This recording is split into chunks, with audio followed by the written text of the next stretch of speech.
Guys, how you doing? It's Tregs here. So today's video, I want to talk about taking the focus off calories burned during a training session. Now listen, I'm going to put my hands up. I am very guilty of this, okay? But I know I am, all right? And actually, a lot of my online members, we kind of, sometimes we enthuse or evangelize about like how many calories we can burn during one of our online live kettlebell sessions. And whilst it's good fun, there's multiple factors to consider right here. So understand this, whatever you burn during whatever type of session that you do is going to be personal to you. So in the past, I've had a couple of guys all posting in the group after a live workout. And then when someone will message me and say, Tregs, how come he burnt 800 calories and I burnt 400? And I'm like, well, he's 100 kilograms and you're 70 kilograms. He's also a lot taller than you. So remember that you will all burn calories individual to your height, age, weight, and sex. Okay, so let's clear that up straight away. Now, whilst it can be very exciting to see you've burnt 800, 1,000 calories during a workout, understand that if you've burnt that amount of calories during a workout, you've probably worked very hard. So that could be a spin session, it could be a HIIT workout, it could be one of my kettlebell workouts. You might have done Peloton, you might have been for a run, you might have done some intervals. And that's all very well and good if you're able to do that type of session, okay? You see, many years ago, I would have just said like, yeah, I love all those hot, sweaty workouts. I'm doing my HIIT, I'm doing my sprints, I'm doing my kettlebells. I'll do that 5 times a week.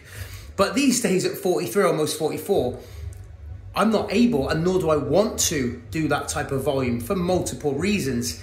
A, it leaves me with an insatiable hunger. Somebody already likes their food. I don't really want to be going around insatiably hungry all the time. B, it leaves me more beaten up and aching than normal. Remember, just because you've got DOMs, it doesn't necessarily mean that your workout was better than a workout that doesn't give you DOMs, okay?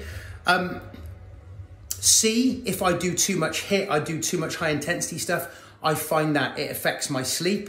It makes me more grouchy and tired. So there's all these factors to consider when a workout leaves you beaten up, burning a shitload of calories. It might seem great on paper, but then there's these trade-offs, these negative trade-offs. You're more hungry, you're more achy, more prone to injury. You're actually less likely to perform at such a high intensity the next day or even for up to 48 hours because you battered yourself so much.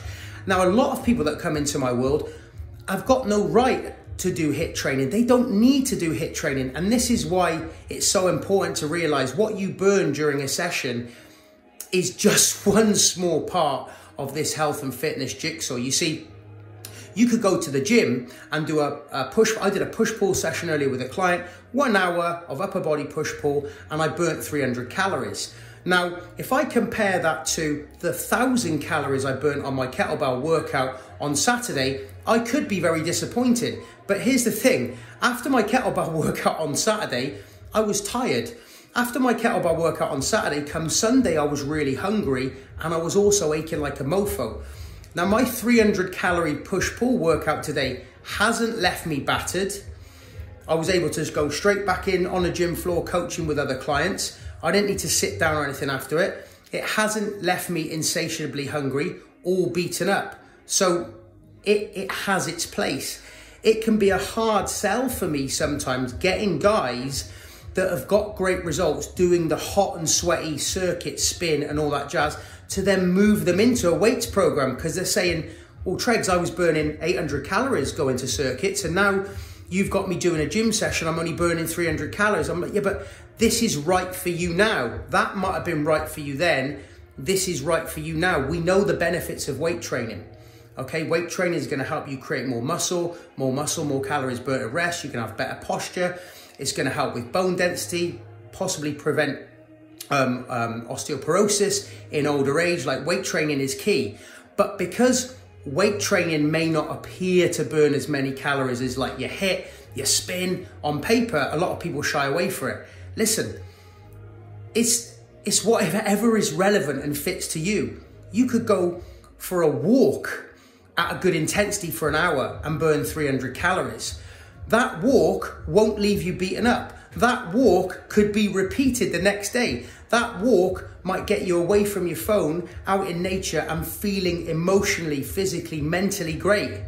that might be perfect for you. In fact, I've got multiple clients that have lost upwards of 3, 4, 5 stone just walking, and they've actually turned around to me and said, Tregs, I feel like I've cheated because it's been so easy. And shouldn't that be kind of like the point? We live in a time where we think we have to smash ourselves up in the gym. We think we have to beast ourselves into the ground. When actually, I know the demographic of people I work with now, we don't really have to.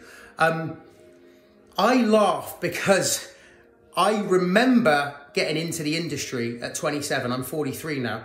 If somebody would have said to me, walking is key, I would have said, fam, I'm driving or I'm running or I'm doing interval sprints. I ain't walking anywhere. But now I know the benefits of walking and the fact that I could do it day in, day out.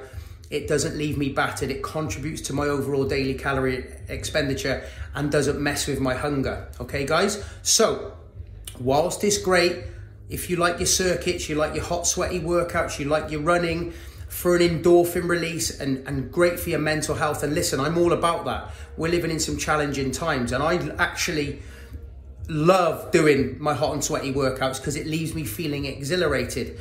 There are downsides to that, okay? So stop focusing on or getting, caught up in how many calories you burn in each session, okay? Because there are multiple factors at play. I say it's like pieces of the jigsaw. We've just got to slot everyone in, Rather than worrying about how many calories you burn in a session, get your sleep fixed, get your hydration fixed, get your steps fixed, start tracking your calories, start tracking your protein, make those a habit, and then we can layer that with workouts. And honestly, you won't really care like how many calories your workouts burn if you're doing all the basics, because you'll already be feeling and looking great.